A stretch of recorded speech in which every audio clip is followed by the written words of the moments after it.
Doing absolutely fantastic today. It is a little chilly, but it's nice and toasty in the truck. We're running a few errands today. Gonna go to AutoZone for a new upper radiator hose for Rico, my van, my good old work van. And then we are gonna go to a UPS Amazon return. Accidentally ordered the wrong thing. After that, a quick pop into good old Walmart. Even though I am going to AutoZone, there are some things at Walmart that are a little bit cheaper, and it's a good excuse also. If you were not aware, Walmart, you can return used motor oil. There might be a limit. I know at like O'Reilly's and AutoZone, I think it's a 5 quart, don't quote me on that one, 5 quart, is it 5 quart or 5 gallon limit? Or you might have to pay a little bit if it's over that because you're considered like commercial. I don't know what the Walmart one is, but you obviously can bring your big old kind of, catch trap thing, and they'll either dump it in the bucket for you, hand you back your catch pan, or you can put it in the old motor oil jugs.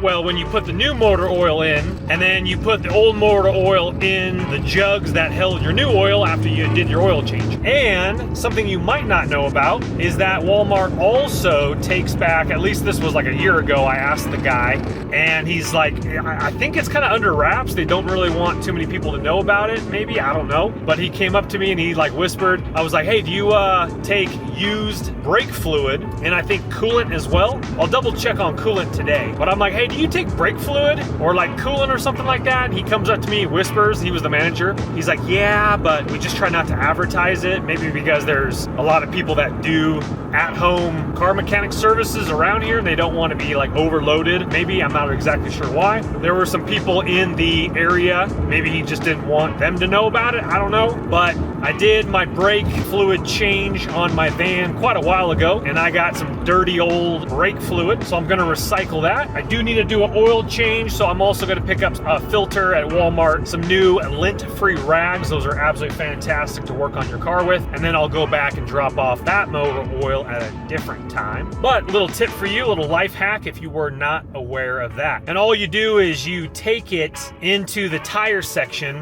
There's a separate entrance on all Walmarts. And so I just park over there, and they have a cash register there as well. So you can purchase your items there. So what you do is you park over there. So you're not walking in the main entrance with like this motor oil or whatever. You park over there, you walk in the door, you put it in a shopping cart, and you just put it right up against the counter and be like, hey, I'm just dropping off motor oil, coolant, brake fluid. Again, I'll check on the coolant. You might have to tell them your zip code or something like that. I'm not sure which information, but I'll keep you hip on that one here after I'm done. And then bada bing, bada boom. Don't have to have that sitting in your shop, your garage for a long time. Alrighty, I love it when the errands go fast and quick. Got all the errands done, absolutely fantastic. And while it's fresh in my mind, I wanted to give you guys an update on recycling at Walmart. So, by the way, if you need car like rotation of tires, oil changes, it's still a really good deal over there at Walmart. So the daily limit is 5 gallons of motor oil per day. That's absolutely fantastic. You literally could go there every day and recycle your oil. Again, 5 gallons per day of used motor oil, and you can take it in jugs, you can take in your actual drip pan, catch pan, bring that in. They recycle the filters as well, so put your filter back in the little sleeve, maybe a Ziploc bag so it doesn't leak all over the place. Put it back in the little cardboard container, and then recycle your oil filter as well. And I assume same thing, I didn't ask, but brake fluid, I dropped off like, oh goodness, probably 2 quarts at least, maybe 3 quarts. So they do take brake fluid, they do not take coolant. Coolant, you'll have to go to your county hazardous waste drop-off center. I actually just found out there's one not too far away from me. They might take electronics as well. Where I used to live in California, they would take everything, paint, all the hazard stuff, cleaners, aerosols, televisions, broken electronics. I mean, even if it's working, you just want to drop it off. They'll take all that stuff at that county hazardous waste. You can Google it in your particular area, but Walmart does not take coolant. Also be very careful of coolant, especially if it's in like a catch pan or a dog or a cat, because it looks kind of sweet and tasty. they might try to lick it, and that's very, very hazardous to animals. So definitely be careful about that one. Definitely protect your used coolant. Of course, motor oil and brake fluid as well. Okay, now regarding information, if you are wondering about that as well, they require you to fill in. I mean, they didn't check my ID or anything like that, but you know, obviously honesty is the best policy. I put the date, my name, spelled it out, my full address, and then my signature and how much quantity I had. And you just fill out their little paperwork. And then again, I went through the automotive side, no line, grabbed my items, went to the register, checked out, was in and out of there probably like 7 minutes on the dot. Driving home with my goodies now, ready to get Rico back up and running. Probably won't do an oil change today. It's a little chilly outside, but I want to put the coolant hose on so Rico can at least get back up and running. And then when we have some nice days coming up, I'll get out there and do a nice oil change.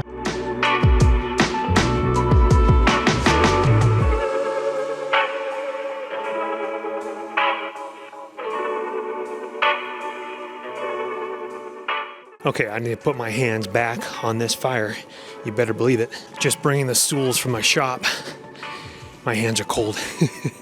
Now they're gonna be nice and toasty. I'll tell you what, isn't that pretty? Isn't that pretty, folks?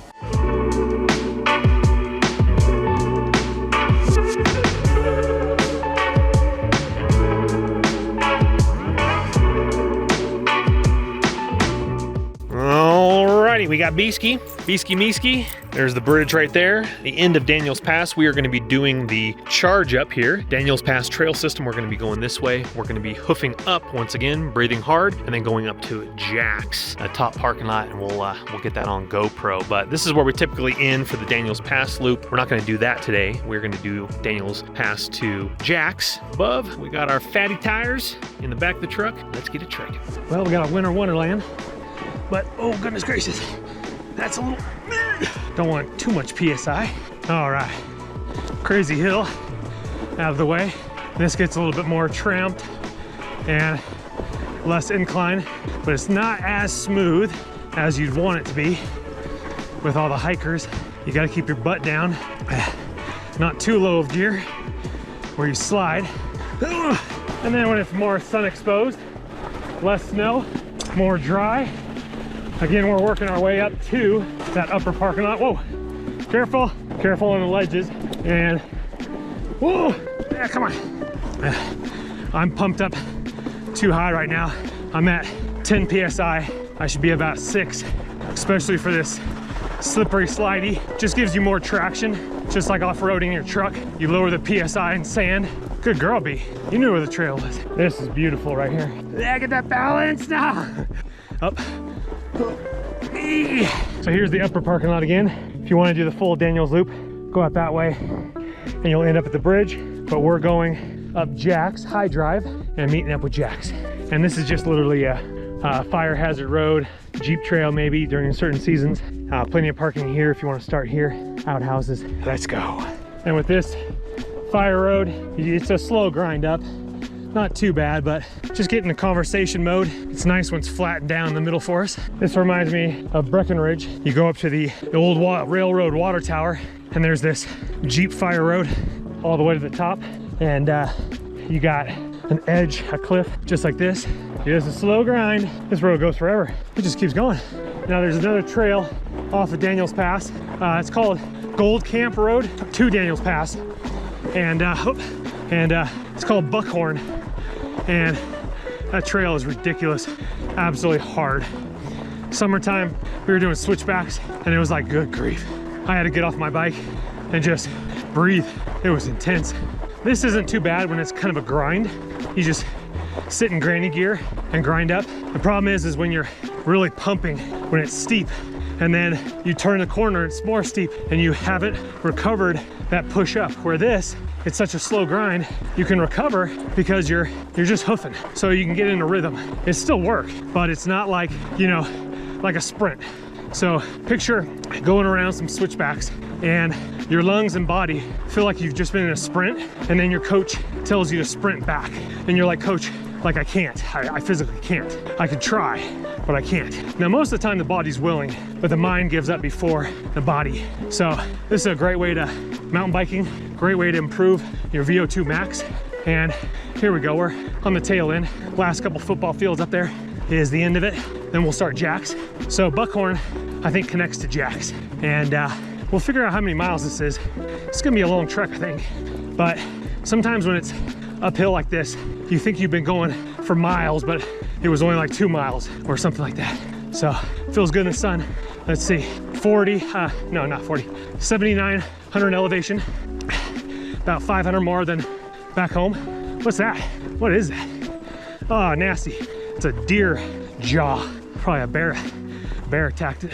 Come on, baby. That's nasty. Bria, put that down.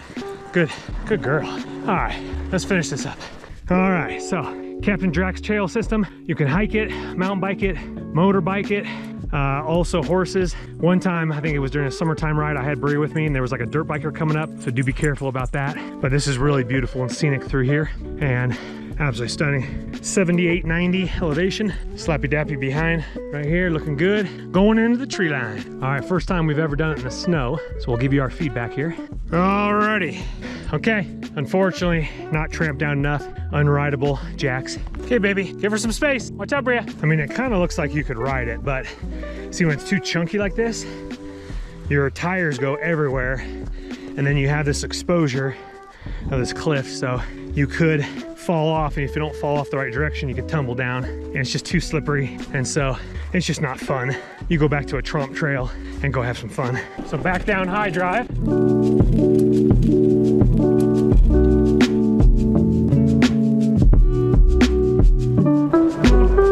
Yeah, it is pretty though.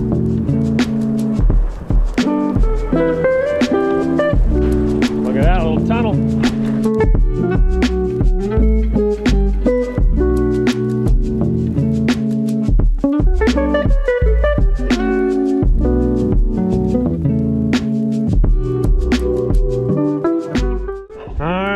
Made our way to Upper Columbine Trail, and we're gonna take this down to the truck. Looks a little bit more tramped down a little bit. Nice. Oh yeah, this is a lot better. Exposed, tramped down.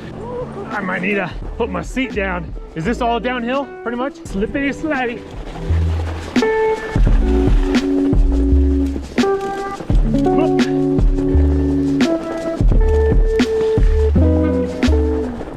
Oh, this is nice. This is like different side of Daniels.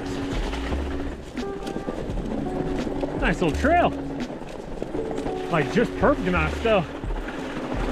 Tight right. Come on, baby. Oh, a little slippery. I would recommend tights regardless how hot it is, because this snow is getting all over my leggies. Nice. Here we go. Oh yeah. Hey, oh. Okay. Nice. Yeah, now we're back at the uphill part, but cool. Okay. Nice. So instead of to the right there we just saw, we're gonna go down. This is the way we came up at first. That's actually a nice little loop if Daniels is too packed in. Ah, baby. Woo, yeah. Tidy ready. Yeah. Oh yeah. Burp. Yeah. Ah, stinks. Okay. Nice. Winter Wonderland. You got a little uphill right here though. Good girl. We tramped this down a little bit more, so. Oh boy. Oh boy. Nice. And then back to the truck we come. Alrighty, forgive the pale face. That's sunscreen, the zinc sunscreen. Beautiful bike ride, and just got done with Big R. If you've never been to a Big R before, especially out in the sticks. I always say sticks, but I don't live in the sticks. I live 15 minutes outside of a golf course community. But since there's so many ranchers out here, it's a whole nother world, man. They got their big trucks, their cowboy hats and flannels and boots, and I'm getting out, refilling my propane tanks in shorts and shoes, and it's funny, man. It's funny. So Big R, you can buy everything. You can buy guns, horse feed, you can buy golf carts, mopeds, like they got everything at Big R. It's a cool store. And propane has come up in price, that's for sure. So I know I talked about it before, but I'm gonna remind you because it's actually a really cool hack. So I filled up a 4.5 gallon, I think it's a 5 gallon total, but he filled it up 4.5, and it was $19 or $18 and like 96 cents or something like that. And then I did an exchange, and that one was like $21 and change plus tax. So the difference wasn't very much. And the reason I did one exchange and one non-exchange was because the tank was expired. Those small barbecue propane tanks, they actually expire after 5 years. You can get them recertified. I don't know how much that costs, but it's just too much of a hassle. Just go to your grocery store and exchange it. So take your old crappy tank that's expired, exchange it for another tank, and most of those tanks, they don't expire for another couple years. A lot of propane places, they won't even check. They'll just like fill them up anyway, but this guy was pretty, he was checking out the expiration dates on the tanks. So it all depends on, you know, what filler upper is doing the refilling. But I got my tanks refilled for my fire pits. Check out the other channel, Tips and Tricks, my big channel. I actually just reviewed this fire pit table. It's actually really nice. But Berea is here on the ground, or not ground, she's on the bench seat. She had a good trek. We did 5.5 miles. I am starving, so I'm ready to go home and get some food in the books. We're gonna do a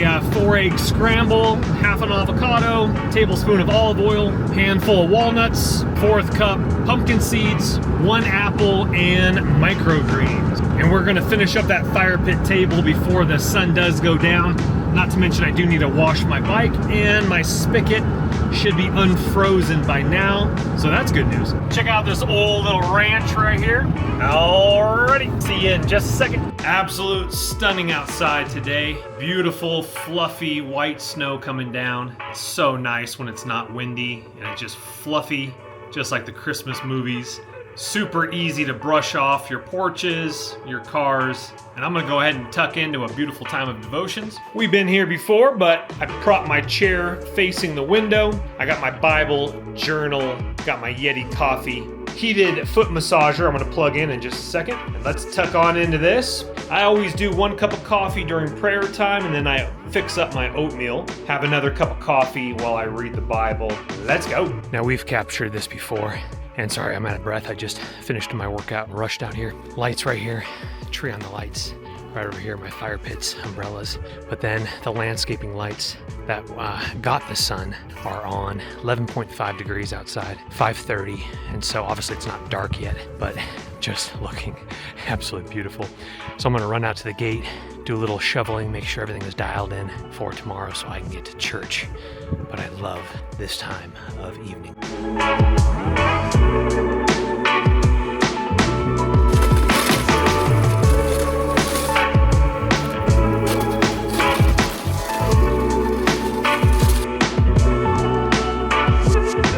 Some of the landscaping lights have come on over here, and that is very interesting because there wasn't much sun out today, if not any. Snowing pretty much the whole day, kind of light, fluffy, off and on. Beautiful, beautiful, beautiful. What I do love about this camera is that what you're seeing on camera is pretty much identical. The camera might be putting a little bit more light into the lens, but what you're seeing is pretty much it. Absolutely stunning color. Alrighty folks, let's look outside. We got fluffy and still snowing off and on all day. Now obviously it's not stacked up. I've sweeped it. We've shoveled it already today. Let's go ahead and turn off my porch light. Nice little ambient light there. But still coming down. God willing, I can make it to church tomorrow. Pray that the roads are clear.